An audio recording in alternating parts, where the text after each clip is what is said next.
Nah, man, that ain't right. Fuck right. It ain't about right. It's about money.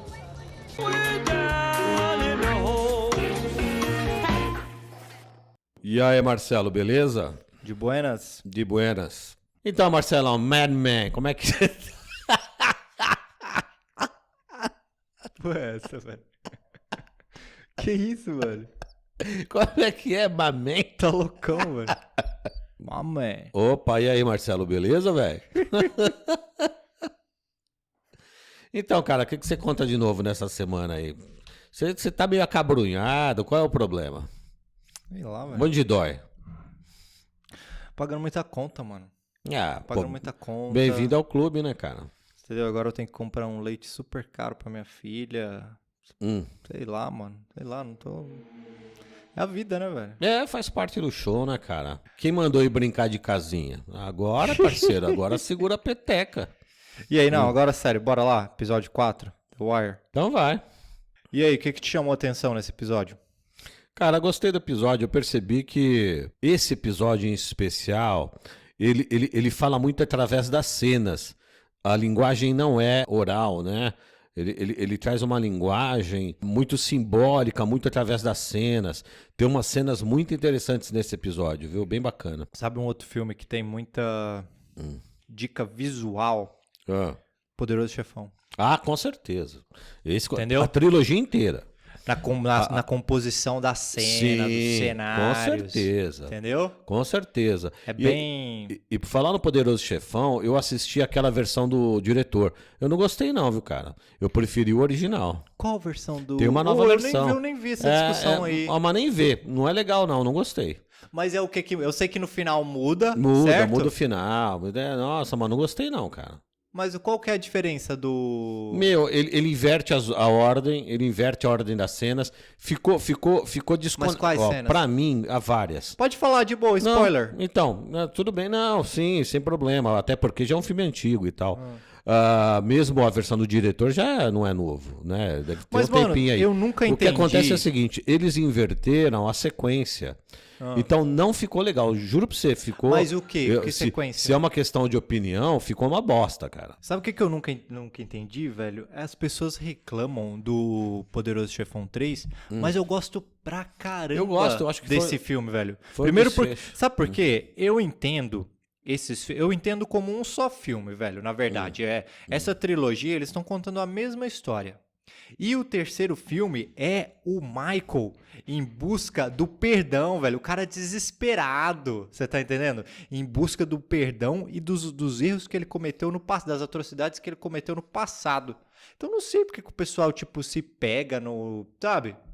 O que aconteceu? O que eles mudaram Cara, de fato? esse filme ele é emblemático, né, cara? Ele é emblemático. Se você for fazer uma análise simbólica desse filme...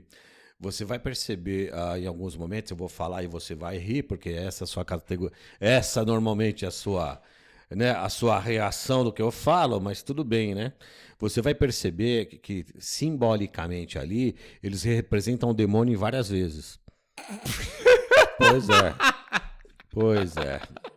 Eu já sabia que isso era. Pois é, Marcelão. Vou fazer o quê, né? Você previu, mano. Hã? Como assim, representa? Que porra é essa que você tá falando? Cara, No filme inteiro? não. Tu tá falando que o filme não é sobre o Michael em busca do perdão? Você tá vendo? Você ri porque você não entende o que é dito. Mas então explica. Problema. Vou te explicar se você deixar. Você vai parar de falar? Então, o que acontece... Mano, tu é caduco, tu tá falando do Advogado do Diabo, que tem o Al Pacino também. Eu tô falando do Poderoso Chefão 3. Meu sacrilégio. Oh, tu Jesus. tá falando do quê? Do Advogado do Diabo ou do Poderoso Chefão 3? Tô falando do Poderoso Chefão 3. E da versão original, não da versão do diretor. A versão do diretor é uma merda, viu, cara? Desculpa, é uma bosta. Mas vamos lá. Não, mas o diretor, que é o...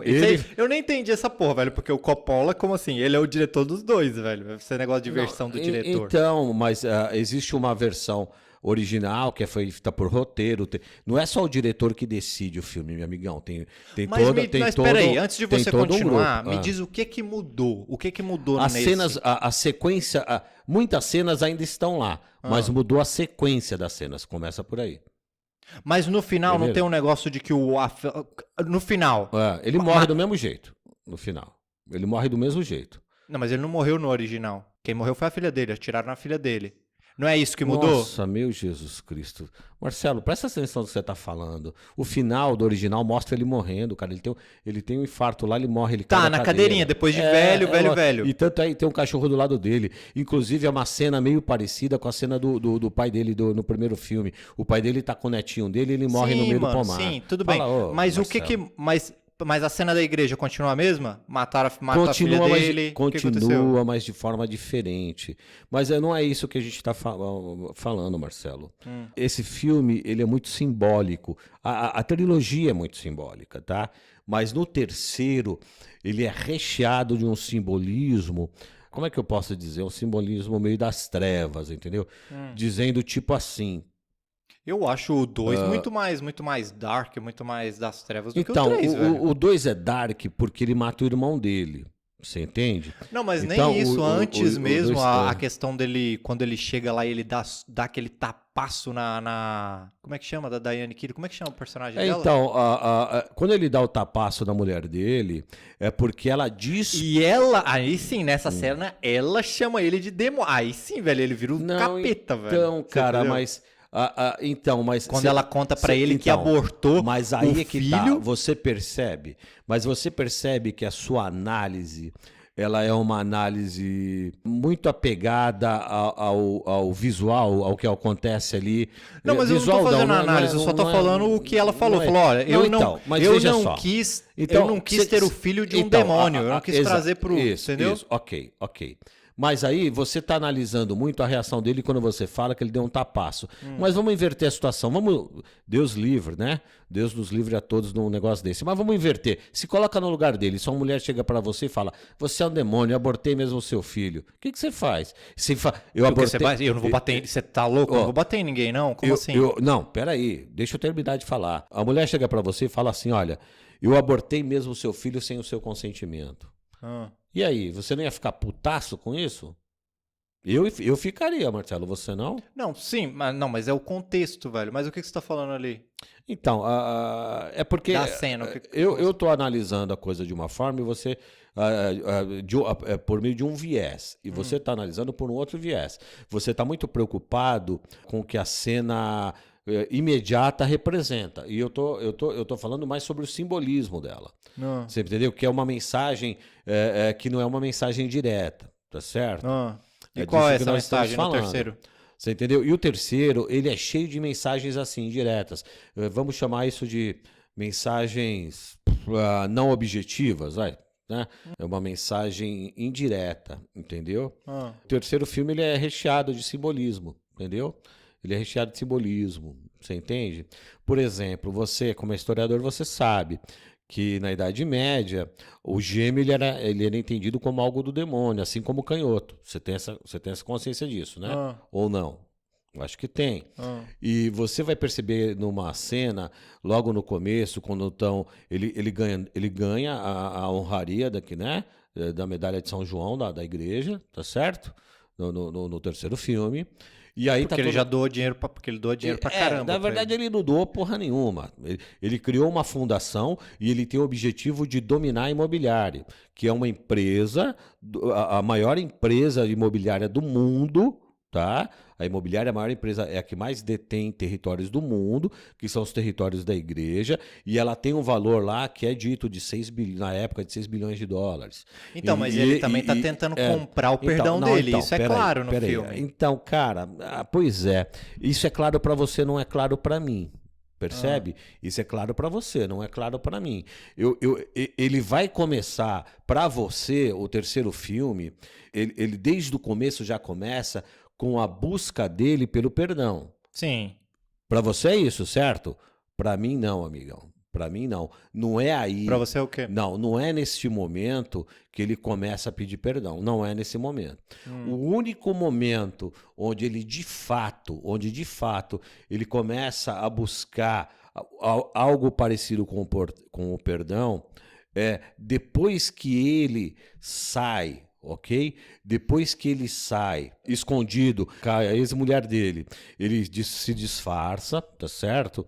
E ele finge que é o motorista do carro. E aí quando ela entra no carro, ele fala, eu vou te mostrar a verdadeira Cecília. Ok? E aí ele vai na casa dos pais dele, ele conta a história da família dele. E sempre a mulher vai questionando ele. Pô, por exemplo, quando eles saem, eles tentam até inclusive entrar na casa humilde, só que ela tá fechada, onde o pai dele morou, e a mãe dele, a família dele, da onde ele saiu quando era muito pequeno. Tá certo? E aí o pai, né? E aí o que acontece? Quando ele, né, quando o pai era pequeno, quando eles descem por uma espécie de praça desse local, eles estão encenando, tem uma trupe de marionetes ali, e eles estão encenando, né, uma história, e eles param para assistir. E aí nessa história, a mulher de um dos fantoches trai o marido, e aí o cara vai e mata o traidor por um crime de honra. E aí a mulher dele faz aquela negação, olha para ele e fala, porque aqui tudo se trata de honra e sangue e tal, certo? Sim. É nesse momento, cara, porque ele faz uma expressão ali e ele começa a pensar sobre isso. Pô, The Wire tem muito disso, nesse velho. momento, peraí, nesse momento. Tudo sobre honra e sangue. E aí, o que acontece? Aí é que nossas visões divergem, até de The Wire. A história vai continuando, tá certo? A história vai continuando. Tem um momento onde ele vai na casa de um amigo dele, aquele amigo que na história anterior, onde o pai dele volta lá para se vingar, ele toma um tiro no pé e ele fica sem andar, ele tá numa cadeira de roda, tá certo? E o assassino, que é aquele cara que se veste de padre, que ele e o filho dele são assassinos a contrato, né? O que acontece? Ele mata esse cara numa estrada, eles estão no caminho, né, para acertar o Corleone, e aí ele percebe, eu te conheço, você é o assassino não sei o que e tal, e o cara mata ele e o motorista. Quando ele chega, tá certo? Eles estão felizes, ele chega do passeio e aí o cara que trabalhava com esse colega dele dentro da casa, né? Que é uma espécie de sei lá, uma espécie de cara que cuida dele dentro da casa, né? Sim. Que é o patrão, ele chega... Caseiro. O caseiro lá, né? Eu não sei qual é o nome que se dá pra ele, mas aí ele chega e ele sabe que o cara morreu, ele vai falar com o Don Corleone. Meu patrão, alguma coisa assim, meu patrão é morto, tal, está morto, né? E aí ele fala pro cara, sangue pede sangue, né? Sangue pede sangue, alguma coisa assim. E aí o cara fala, guarde e tal. Nesse momento, ele tem... Gustavo Fring, sangue por sangue. Ele tem nesse momento, ele percebe a vida que ele levou em toda a sua vida. Sim. E aí, o que acontece? No caixão, tem uma cena que ele tá sentado do lado do caixão desse amigo dele. E aí ele diz pro amigo dele... Do Dom Altobello? Não, Altobello Altobello, não, Dom Tomasino? É o Tomasino. Dom Tomasino. E aí ele diz assim, Dom Tomasino, você sempre foi respeitado na sua vida toda. E ele E foi eu temido. sempre fui temido. Mas essa era a diferença entre ele e o pai dele. Percebe? O pai dele também. Então, o que O acontece? pai dele era respeitado e amado. Percebe? E ele teve que... ele foi temido. O que E acontece? ele construiu esse caminho. Exato. Foi ele que construiu esse próprio caminho de ser temido. Então, e é nesse momento que ele se dá conta. É nesse momento. E aí é nesse momento também que ele começa a sua peregrinação, ok? Para o perdão. Veja você, ele já tinha passado e conversado com o padre, ok? Ele Sim. já tinha passado e conversado com o padre. Tá Confessado, certo? né? Confessado os seus pecados, ok? E aí ele busca a redenção. Ficou o dia inteiro lá pra E confessar aí aquela porra. ele começa a buscar a sua redenção. Quando ele tem consciência, porque quando ele tá com mas o não padre... tem redenção pra ele, né? Não, exato. Isso é o que a gente... Mas não tem redenção, mas o fato é que o personagem tá buscando. Sim. Mas é somente a partir daí, percebe? Porque toda jogada, mas eu não honraria, acho, mano, sabe por quê? Eu acho que durante uma boa parte do filme, se não o filme inteiro, ele pode não demonstrar, mas ele tá carregando ele já vem carregando esse remorso. Eu acho que não é só assim, não. Eu não vejo assim. Eu entendi o que você falou, mas eu vejo como o filme inteiro ele tá carregando esse remorso. O filme inteiro. Ele já é uma Olha. atuação diferente do Pacino, velho. Assim que começa o filme, ele já não é mais o mesmo. Não é o mesmo Michael Corleone. O jeito de falar, Cara, o jeito... Olha, Eu acho que ele já eu carrega não vejo isso. assim. Eu não vejo assim. Eu não acho que ele, só nesse momento, que é o quê? 2/3 do filme, sei lá, já no final que ele vai buscar isso. Porque se esse é o tema do filme, o tema do filme é esse. O tema do filme inteiro é esse. Não pra mim, pra você. É a visão que você tem. Eu não tenho essa visão. Mas tu acha então que no início aquilo era como se fosse qualquer um outro filme de máfia e tal, e os motivos eram outros? A única coisa que ele estava querendo lá, Porque pra veja mim, você, o fato dele, talvez sua percepção venha daí. Ele quer legalizar o dinheiro da família, ok? desde o início ele já não é mais Pera, o mesmo ele quer Michael, Não, mano. peraí. Ele quer legalizar o dinheiro da família, tá certo? Então, a partir daí, talvez você confunda isso com a questão dele ter mudado. Tanto é verdade que quando ele chama como é que é o nome daquele cara? O Sassa, é Sassa o nome dele? Joe Sassa. Joe Sassa. Quando ele chama o Vini, que é o sobrinho dele, o filho do Sony, que ele chama pra conversar com o Joe Sassa, Ele morde a orelha. e ele arranca a orelha do cara.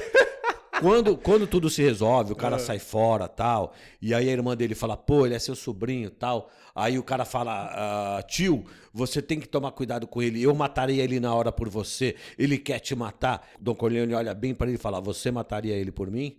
Aí o Vini fala, mataria. Ele fala, então tá bom, você vai começar a me acompanhar, vê se você aprende alguma coisa. Você entende? Ele é o mesmo cara ali. Ele é o mesmo cara. Não, Você mas. entende? Então, mas peraí. Eu analisei. Ixi, mano, mas eu analisei isso diferente. Ah, Porque então fala. ali, pra mim, ele é um cara que ele acumulou muito conhecimento, muita experiência. Ele já sacou aquele negócio todo. Ele sabe que o sobrinho dele é exatamente cabeça quente igual o pai. E ele realmente ele quer ensinar pra ele, mas não esse negócio. Eu não acho que seja esse negócio só de, vou te ensinar a malícia do jogo. Não é bem assim, mano. Ele tá tentando, de uma certa maneira, ser um tutor do cara e meio que salvar ele, senão ele vai acabar no mesmo caminho do pai dele. Do pai, do Santino, entendeu? Meu irmão, se tu continuar desse jeito aqui, daqui 2 ou 3 anos, tu tá morto aí na rua. Tu não pode ser assim. É dessa entendeu? forma que você entende aquela cena? Eu não entendi como simplesmente, sabe, uma análise fria. Não, o Don Corleone, ele realmente ele quis ali ser um tutor e mostrar ao cara, olha, não é bem assim, meu irmão, você tá cometendo erros aí. Porque ele mano, Não ele é gosta... a minha leitura. Eu entendi a sua leitura, Entendeu? mas não é a minha. Mas eu ainda não entendo. Mano, eu vou ter que ver esse filme pra ver o que mudou, então, porque... Uma bosta, viu? Já te aviso. Mas mano, a minha essa opinião, versão ficou pra uma mim não bosta. tinha nada que mudar no não, original. A trilogia era Entendeu? perfeita, não tinha que mudar nada. Mano, eu Cara, vou te falar, a resolveu mudar. única cena que eu não gosto no Poderoso Chefão 3 é aquela do ataque que eles tentam, que eles planejam contra o Michael, que é aquele negócio daquele helicóptero com aquela mega metralha. Eu não gostei daquilo, velho. Aquilo pra mim, aquilo não é Poderoso Chefão, sabe? Eu achei aquilo meio... Foi a única cena que eu achei meio chatinha, que eu não gostei. Mas o resto eu achei Cara, de boa. eu acho que ali tem a ver sim. Não tô falando que não tem a ver. Eu tô falando que eu não gostei. Tem a ver os planos, eu não gostei é do modo. Com Daquele que negócio de helicóptero com aquela porra de metralha. Eu não gostei, eu achei isso ridículo. Isso não é. Por quê? Sei Não lá, é plausível? Não é poderoso, não é máfia isso aí, mano. Sei lá, eu achei isso aí meio, sabe, muito Matrix, muito... Não gostei disso aí, velho. Cara, você sabe qual é a vantagem de quem tá nesse jogo? Mano, se fosse, presta atenção, se fosse, sei lá, um monte de caras ali naquele teto atirando com metralhadoras com AK-47, eu aceitava mais do que um helicóptero. Você entendeu? Eu achei aquilo meio ação de uma coisa que não precisava. Entende o meu lado? Quem tá nesse mundo, ele não pode ser previsível, ok? Por exemplo, se eles vissem aquela turma toda, se visse um monte de cara armado de um único chefe, eles já iam saber que tinha alguma merda ali. Você acha que Tudo aqueles... bem, Olha, mano, mas presta por exemplo, atenção. o Walter White, no final de Breaking Bad, meteu aquela A machine metralhadora. gun Isso. naquele cara e ficou bacana aquilo, velho. Entendeu? Então, cara, mas aí... Olha, eu não vou concordar com você, cara, porque eu acho que foi uma assim, alternativa pra cena bem, Eu bem, achei bem meio interessante. destoante de Poderoso Chefão, só isso. Mas eu gostei do filme pra caramba, mano. É. Entendeu? Não, eu acho que tem muito a ver. Foi uma forma deles se aproximarem sem que ninguém percebesse, né? Um helicóptero, você não escutaria um helicóptero. Você não escutaria Não, aquele negócio sim. de distâncias, entendeu? Não, mas, cara, você tem que entender o seguinte: se você lembrar, os caras trancam a porta com uma algema. Ou seja, você pode perceber o helicóptero chegando, mas ninguém consegue sair daquela sala. E uma metralhadora de helicóptero vai cuspir tanta bala que dificilmente alguém sairia vivo. Percebe? Saiu, né? Saiu, ok, mas dificilmente sairia. E aquela foi uma jogada, tudo foi ensaiado. O Joe Sassi ensaiou, na verdade não foi, o Joe Sassi era um passo, né? Pazzo, que eles falam, né? É. Na verdade, Ele era uma marionete o ali mentor também. ali era o Alto Belo. E a cena toda é marcada. Tabela aí, Você tá- fuck. Deixa, Michael, não leve a sério, ele está nervoso, eu vou conversar com ele, não vamos começar numa guerra, pense, Michael, e fecha e sai. Ali foi tudo muito bem armado, eu achei a cena muito boa, entendeu? Sim, mano. Eu só não tô Só tô entendendo. enchendo o saco, eu só acho É. eu só achei zoado. Não é que Entendi. eu tô criticando. Entendi. Ali tá certo, tá tudo beleza. Eu só não sei o que o cara de The Wire vai entender do que nós estamos falando, porque nós não falamos nada de não The falamos Wire. nada de The Wire até agora, né? É.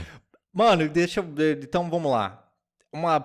A primeira cena do episódio que me chama muita atenção é a cena do Omar com o amigo dele e o namorado.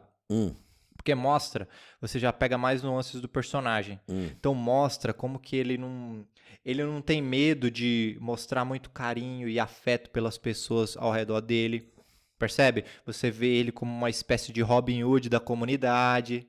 Entendeu? Por isso que as pessoas ali ao redor, eles não deduram o cara. Porque ele é uma espécie de Robin Hood que rouba dos caras e distribui o dinheiro para a comunidade. É isso que o Stringer vai falar mais para frente, como por que eles não conseguem pegar o Omar e ninguém deda o Omar. É justamente por isso. Você vê o exemplo ali da mulher indo pedir dinheiro para ele, falando que o pagamento dela atrasou, certo? E ele dá o dinheiro para a garota. Só que o que a gente vai ver ao longo da série é que todas as pessoas que o Omar ama, elas acabam... Ele sofre muito com isso, porque ele acaba perdendo essas pessoas. Justamente por isso. Entendeu? Entendi. Mas você percebe que ele não tem uma relação... Ele tem uma relação com aquele loirinho, mas ele também chamou outro cara pra cama dele. Você percebe? Você não quer dormir aí e tal... nessa cena. Então ele é um cara... Tu percebeu isso? Ele é um cara meio promíscuo e tal, entendeu? Ele não mano, tem... eu Sim, não achei isso. Claro, ele não tem... O que eu entendi da cena... Eu gosto muito do personagem, não entenda errado. Mas ele tem esse lado, né? Mas sabe o que eu entendi da cena? Eu não entendi. O que eu entendi é que o cara ficou desconfortável... Mas não que o Omar tava chamando ele, quero te comer também. Eu não vi isso não, mano. Não? Eu não vi isso não. Pode ser impressão Até porque minha. não tem... eu acho que sim. Porque não tem nenhum outro momento da série em que isso acontece. Não tem, se ele quiser fazer suruba, faz suruba dele loucona lá. Mas eu não vi isso naquela cena. Sei lá. Entendi. E aí, a cena do Avon lá jogando basquete com os caras? Não é no quarto episódio isso. O quê? Não é no quarto episódio. Nós estamos falando do quarto episódio, Marcelo. Ah, Ele não joga basquete no quarto episódio. o que você tá falando, velho? Não, Não tô falando do jogo de basquete público na rua, tô falando dos caras jogando basquetinho lá. Você tá louco? O que você tá falando? não, porque como eu já tô assistindo lá na frente, eu tô pensando que você tá falando dele e do Joe Proposal, Joe... tá. Não, sei, o que tem? Olha, eu acho que o episódio 4... Ele tem muitas cenas significativas, entendeu? Caramba, mas então, eu quero falar justamente dessa. Não, Essa é então, super significativa. Por quê? Então diz pra mim por que você acha que ela é significativa. Porque foi ali que ele cometeu o pior erro dele na série. Que é qual? É ali que começa o declínio do Avon Barksdale. Porque o cara, primeiro que eles estão conversando, ele tá colocando a recompensa na cabeça do Omar, certo? Só que ele descobre que o Omar é gay. Sim. E aí o que ele faz? Então o Stringer já se liga na hora. E eles dobram a recompensa pelo namorado. E o Avon, o que ele faz? É aquilo que a gente estava discutindo. Se ele simplesmente matasse, se ele colocasse a recompensa e simplesmente matasse o Omar ou o namorado, qualquer coisa, ali fazia parte do jogo. Só que não. O que ele quis fazer? Ele quis passar uma mensagem. O cara quis falar, não, a gente vai torturar o cara, a gente vai colocar ele em display no capô de um carro. Você entendeu? Então, é isso que vai fazer o Omar depois ir atrás deles com tanto sangue nos olhos, com tanta vontade, entendeu? Tu percebe aqui que o Avon, ele não tá nem aí, velho. Se ele tiver que passar ele mata pessoas inocentes para simplesmente passar uma mensagem para a comunidade e falar, ó, testemunhar contra a gente aqui não, que foi o que eles fizeram com o Gent, certo? Sim. Agora o cara ele quer colocar o Omar e o namorado em display, torturar os caras e ele não segura a onda, ele meio que deixa as regras do jogo de lado pra ir com tudo, entendeu? Quando se trata de proteger o nome dele e a gangue dele. Então ele vai falar, ó, ninguém aqui vai testemunhar contra a gente, ninguém aqui vai fazer a gente de bobo, vai roubar um dos nossos... vai roubar aqui a nossa droga, porque senão os caras vão sofrer pesado. Percebe? O cara não segura, velho. Ele não segura a onda quando se trata dessas questões. Olha, você falou que isso não faz parte do jogo. Pelo contrário, eu acho que faz parte do jogo, sim. O que acontece? O Avon está numa posição de força, né? Ele é reconhecido naquela região como o rei. Ele é o rei daquela região, de Baltimore, né? Existe, por exemplo, lá nos Estados Unidos, tem muito esse negócio, né? West Side, East Side, né? Lá do oeste, lá do leste, eles têm muito esse negócio, certo? Mano, então, ele quer passar a imagem de brutal e temido.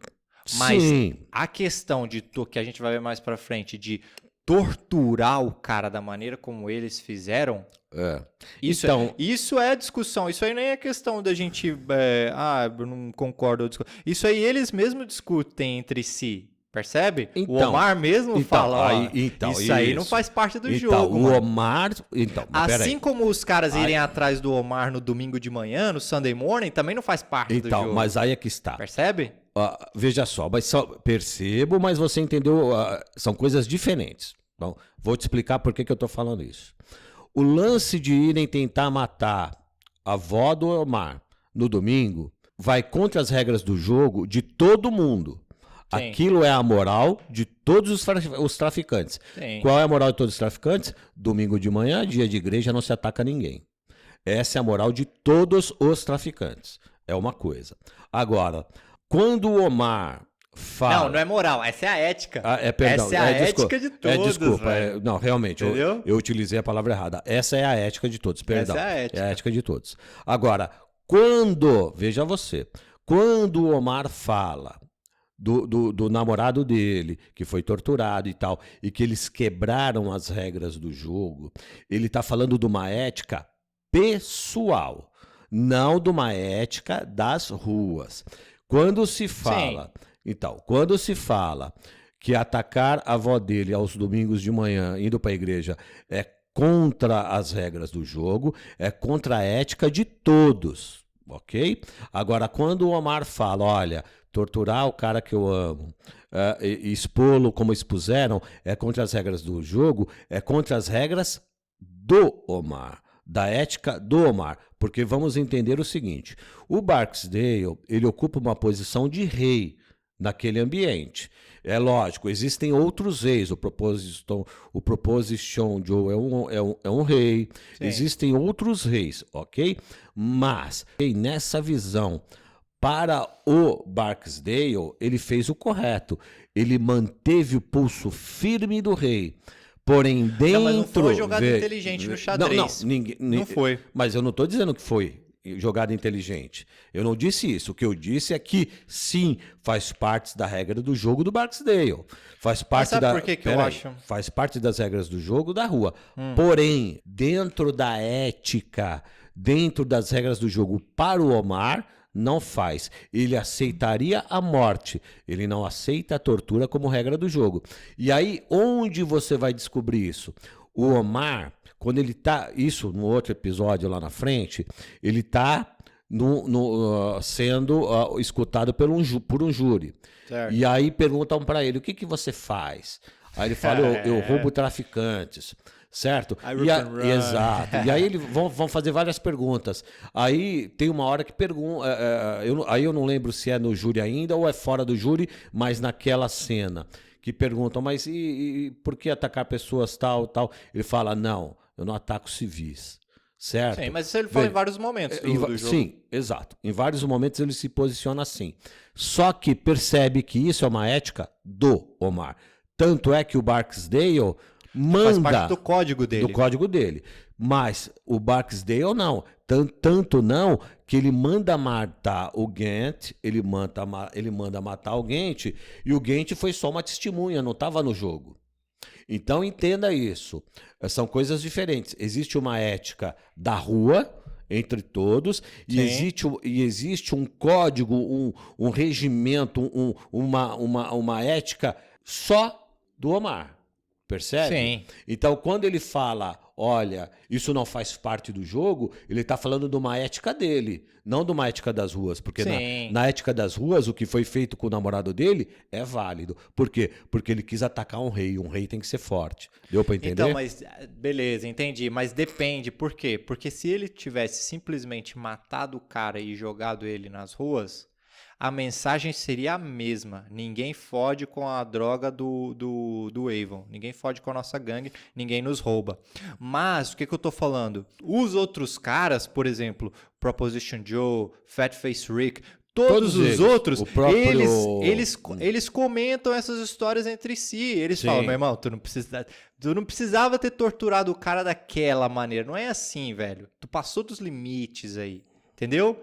É uma discussão. Não tô falando. É lógico, isso aí não tá escrito nas regras do jogo. Como não tá escrito lá, mandamento do não pode torturar. Exato. Igual tá escrito do Sunday. Porque o do Sunday Morning tá escrito, velho. Você entendeu? Não tá, mas tá. Mas eles entre si, eles discutem, entendeu? Eles veem isso. Porque ele não precisava, ele podia ter simplesmente matado o cara, jogado ele lá, ó, tá aqui a mensagem. Porque, velho, muitas vezes tu percebe o seguinte. Isso você vai ver ao longo da série. O cara, ele mata quem ele tem de passar e tal, sei lá. E é o que eles chamam de... as palavras, elas correm pelas ruas. Então todo mundo sabe quem matou quem. Percebe? Isso aí você vê ao longo das temporadas. Quem tá no jogo sabe. Quem tá no jogo sabe. Ó, o que estão me dizendo é que quem matou esse fulano é tal. Entendeu? Sim. Então ele não precisava ter colocado o cara em display, não. Todo mundo ia saber que ele matou o namorado do Omar, mesmo sem ele ter amarrado o cara no capô daquele carro. E você entendeu? Ele não precisava ter feito isso. Mas a mensagem, Marcelo, a mensagem pro Omar é a seguinte, porque até então, pelo menos dá a entender no seriado, é que eles não sabiam quem era o Omar. Aparentemente eles não sabiam. O Barksdale não sabia. Ok? Não, ele sabia. Não. Se você observar a impressão eles não que falam se assim, tem... Omar, quem é esse Omar? Todo mundo sabe veja. todo mundo sabe da fama do Omar. O Omar carrega o nome. Não, mas o Barksdale eu não sabia. Sabia, velho. Não sabia. Não sabia. Ele sabia, só que ele ainda não tinha mexido com... Ou sabia e não tinha noção de quem era. Ele sabia que existia um tal do Omar aí que fazia umas cagadas de vez em quando. Você entendeu?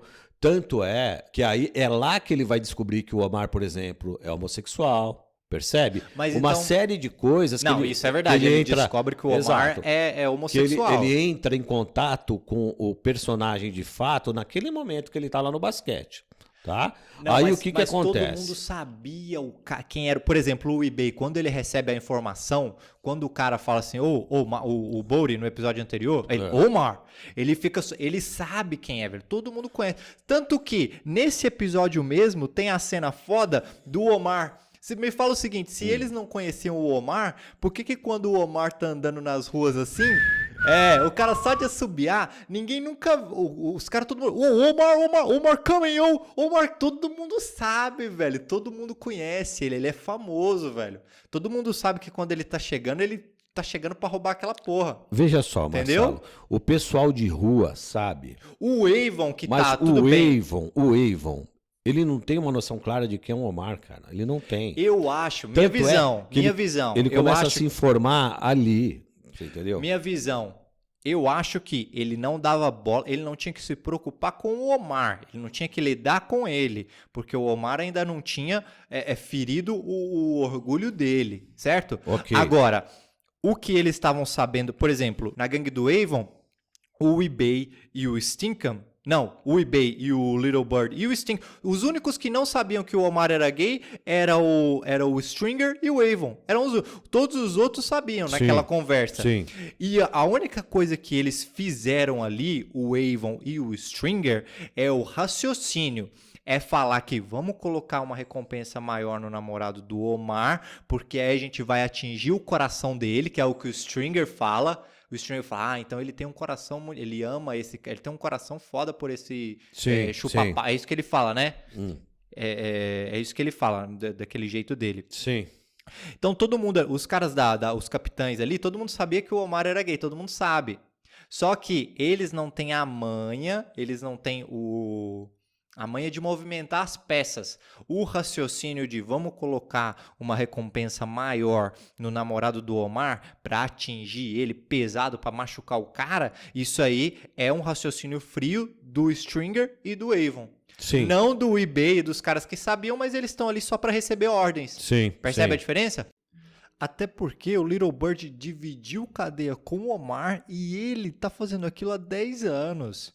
Sabe? O cara tá roubando Baltimore há 10 anos, velho. Então ele é famoso pra cacete ali. Sim. Então, na minha opinião, eu entendo que o Avon, ele conhecia o cara, porque ele é famoso. É isso que a gente vê ao longo da série, que o Omar, ele é famoso, o nome dele ecoa nas ruas. Sim. Só que ele nunca teve que lidar, ele nunca teve que bater de frente com o Omar. Entendi. Percebe? Percebo. É isso, é a minha opinião, é o que eu acho. Eu acho que ele não conhecia a fundo, ele nunca quis se preocupar. Mas, no momento em que ele coloca dois caras famosos ali é a reputação dos dois, percebe? Eu acho que é por isso que o Avon toma medidas tão drásticas, tão brutais. Justamente Entendi. por isso. Porque ele tá colocando o nome de um cara contra o nome de... Ali é o nome de dois famosos. Você tá entendendo? Entendi. Ali o nome das ruas é o que vai prevalecer. É isso que importa pros caras. Então, eu acho que o Avon... Ele já conhecia o nome do Omar, mas ele ainda não tinha que lidar com ele, entendeu? Por isso que ele nunca se preocupou em saber dessas paradas. Entendi o seu posicionamento. Tem uma cena que me chama muito a atenção, que é quando todo mundo sabe do Omar e a Kima, que é uma investigadora, não sabe.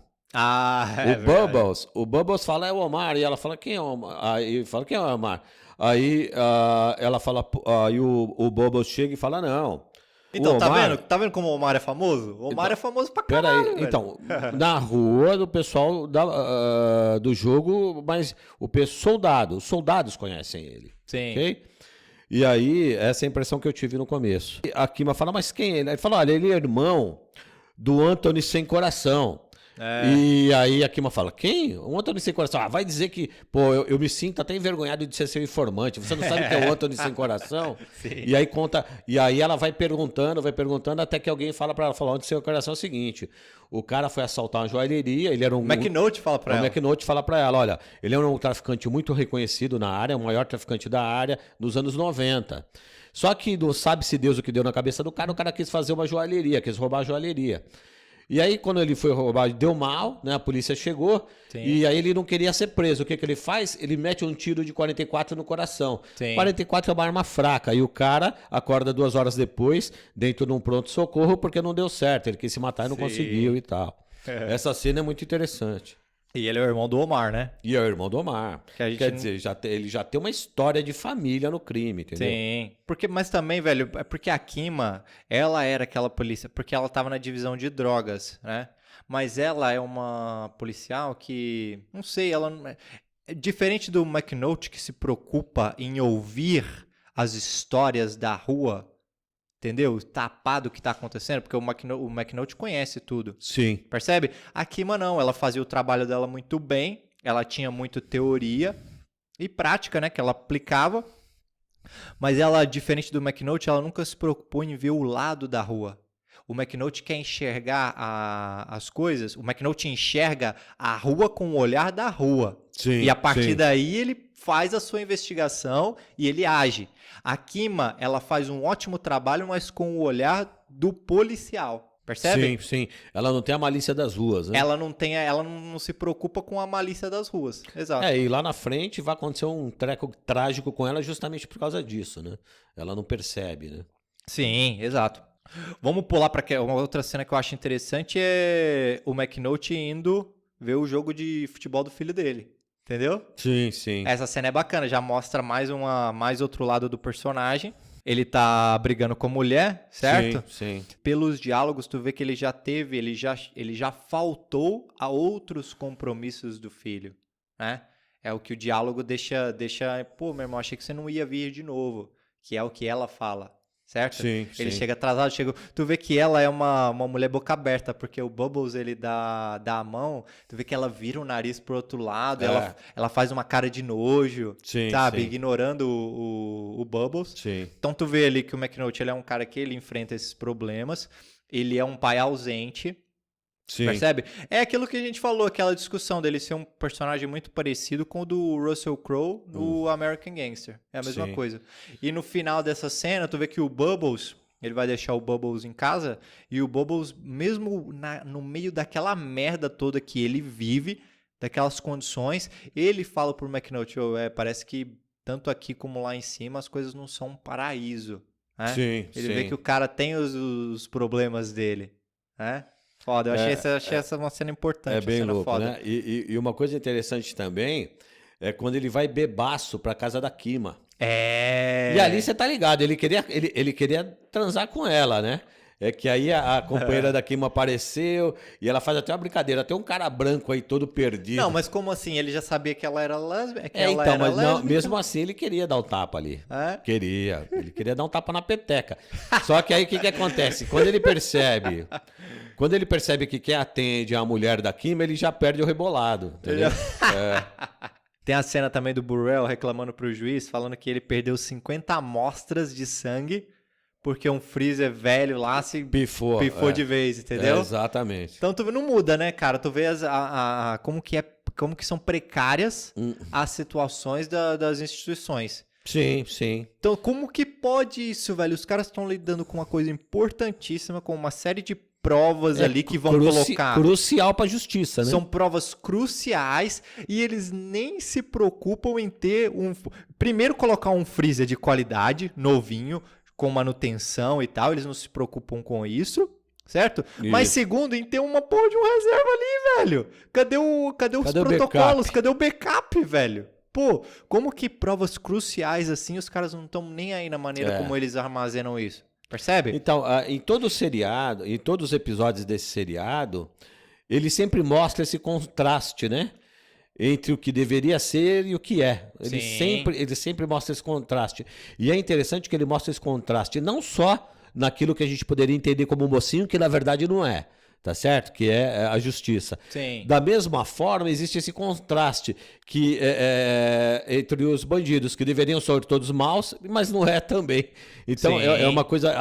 Essa dicotomia, ela acompanha cada episódio dessa série. É muito interessante. Pensa bem, se os caras tivessem o backup, primeiro que eles estão fazendo uma compra, eles estão ajudando na economia. Segundo, se tivesse uma boa manutenção ali, ele tava empregando outra pessoa que é o cara que ia que iria consertar aquela porra. Percebe? Eles Então, estão rodando a economia e melhorando a sociedade, mas eles não percebem isso, mas velho. não é interesse, né? Não é há um interessante interesse pra eles fazer isso. É bem interessante esse Eles episódio. querem que as coisas fiquem em frangalhos. Sim.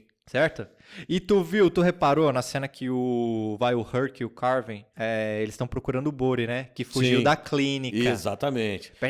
Eu achei essa cena interessante, porque eles vão revistar a casa da avó dele, né? Eles chegam, os caras, você vê que no início eles são moleques que... O Herc vai assim até o final. O Herc, ele aprende muito pouco. O Carvin muda pra caramba. O arco dele eu acho mais interessante. Sim. Mas no início tu vê que eles não têm miolos.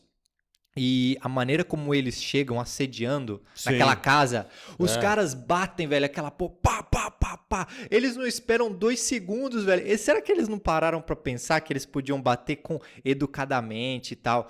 Eles não chegam de uma maneira cordial, velho, sabe? Porque... Aí eles não deram tempo nem da mulher levantar do sofá, velho. Você entendeu? Já tava querendo quicar a porta. Porque pra eles o trabalho do policial é esse. certo? Certo. E aí depois... Pouca inteligência, muita força. Exato. E aí tu vê que depois que a mulher pede pro Senta Herc aí. se sentar e Isso. ela conta um pouco da história dela, ele percebe, pô, meu irmão, eu tô vendo a merda que eu fiz aqui. Exatamente. Percebe? Aí bate a consciência. É, velho, porque não precisava ser isso, velho. Exato. Desde o início, os caras poderiam ter educadamente, cordialmente, batido na porta dela e tal.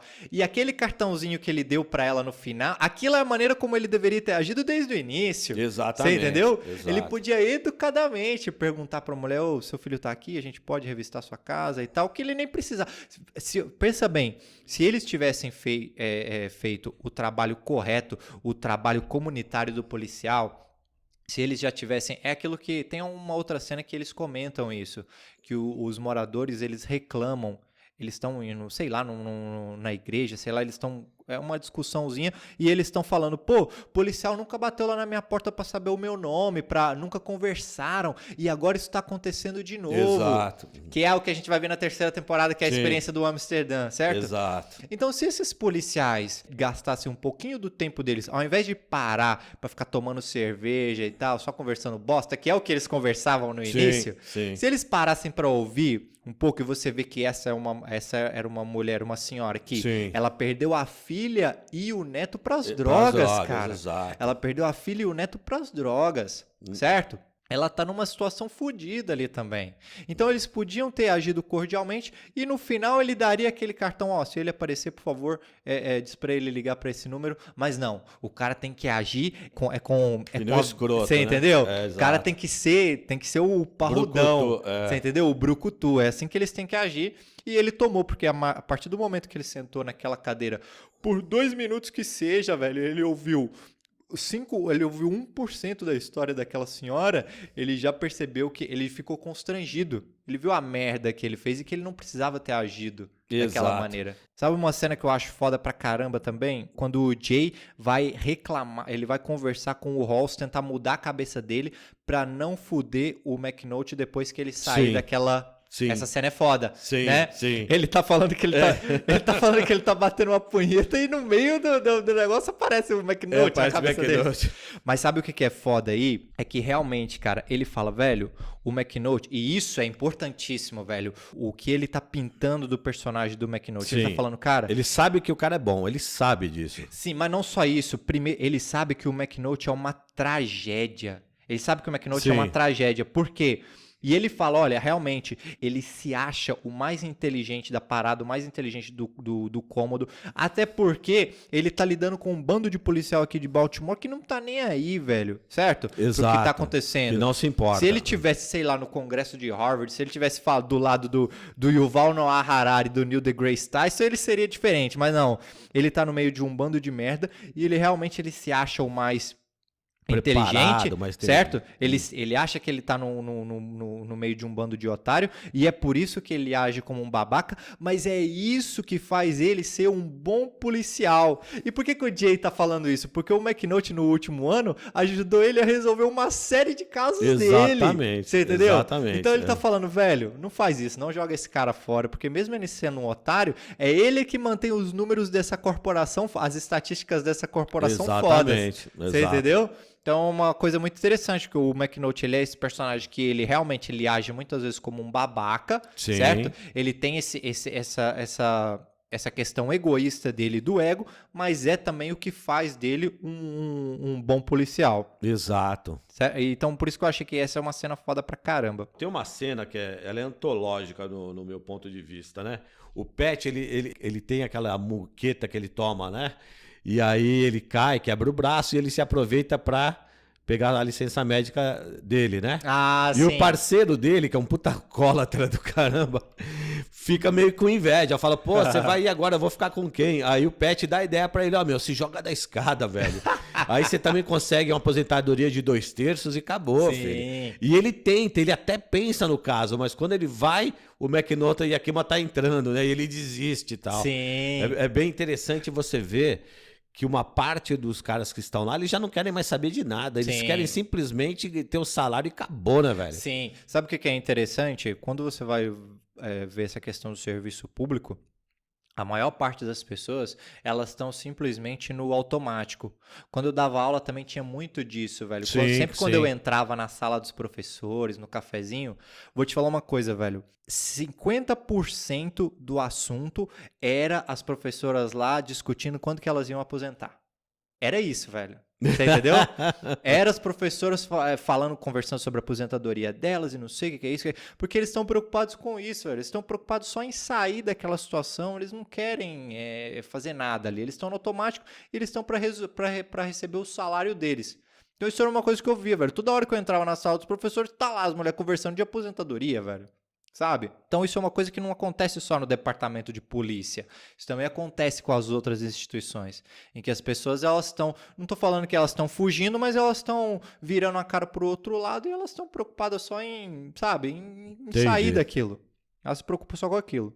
Agora, outra questão interessante que tu vê é na cena da Kima com a namorada dela em casa. Sim, né? sim. Tu percebe, uma coisa que é interessante aí, não sei se tu viu, é que a namorada mulher da Kima, ela projeta todas as expectativas dela na Kima. Sim, Então, sim. ela é que quer que a Kima estude, que a Sim. Kima tenha um bom... ela quer... Velho, ela quer que a Kima estude para ser advogada e tenha um bom salário e tenha esse trabalhinho, simplesmente, o trabalhinho das 9 às 18 e tal. Ela quer isso pra Kima. Mas você certo? repara que, obviamente, são lésbicos, né? São duas mulheres, mas você percebe que essa namorada dela assume a Kima como seu marido? Sim.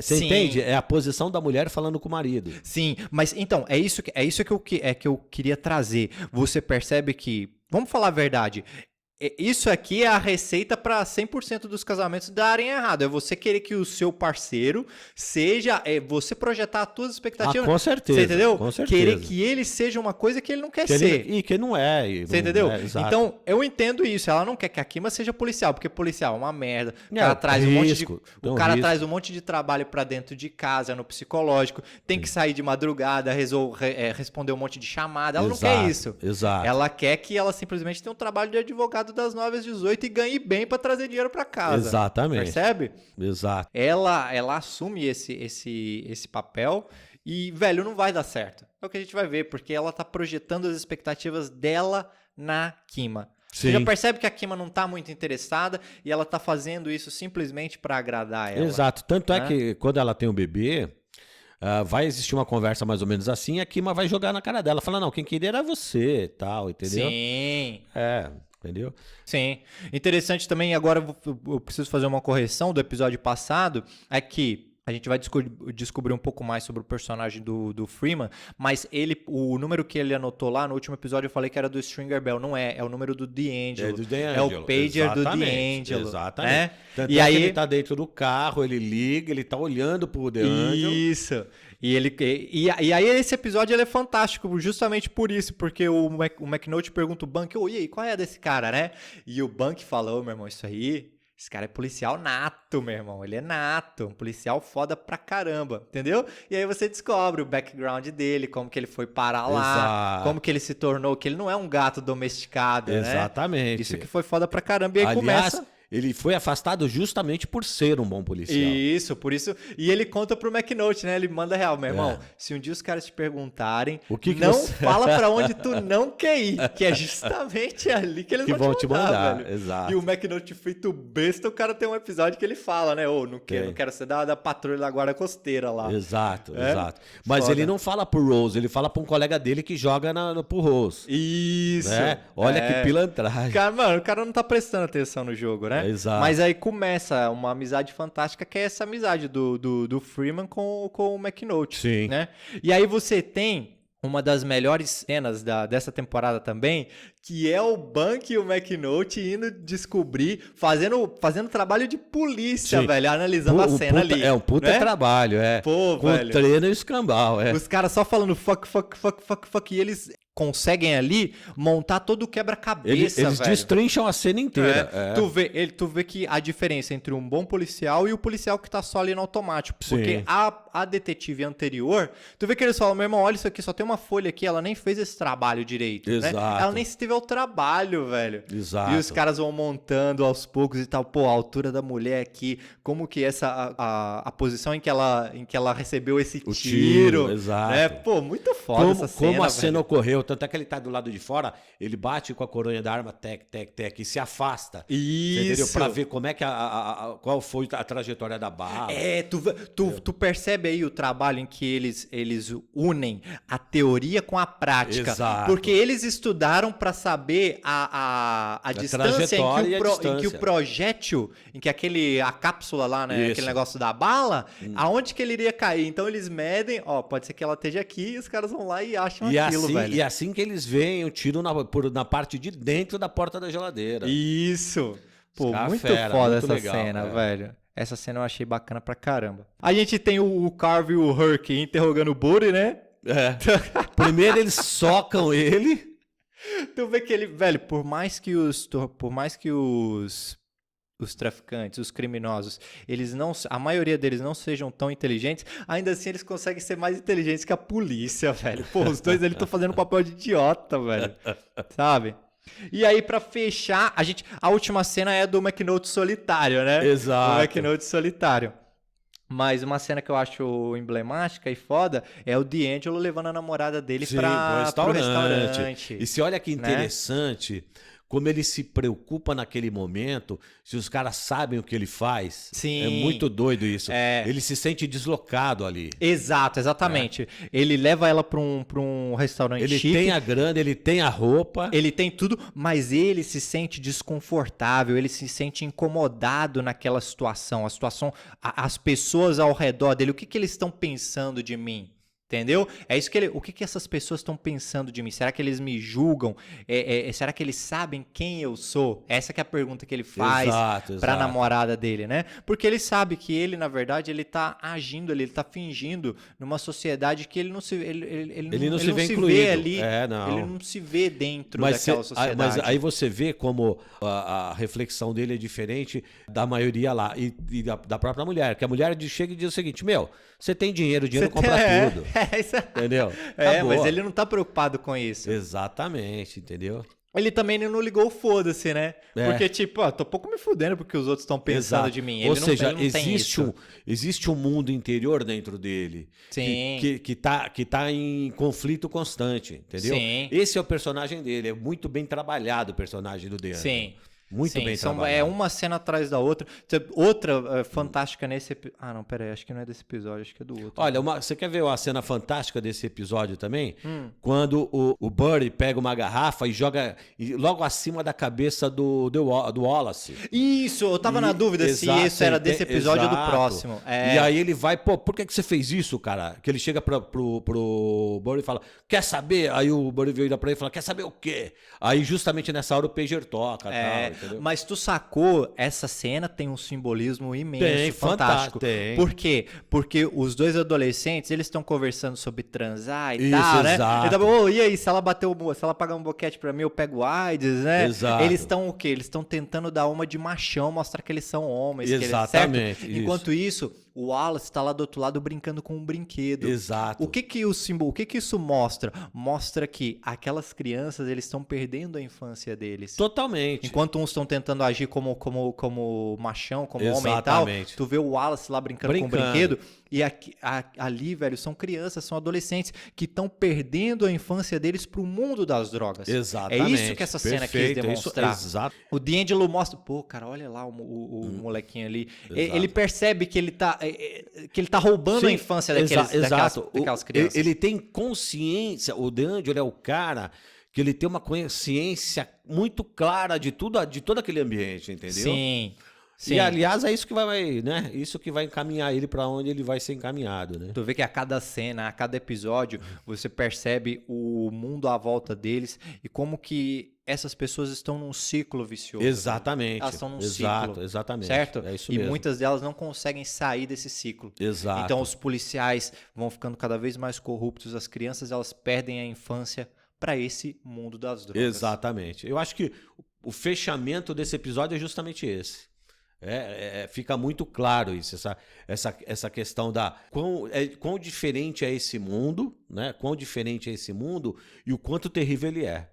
Entendeu? E o quanto terrível ele é. É bem isso aí. Oh, man. Aí, valeu. Abraço, Marcelão. Valeu, mano.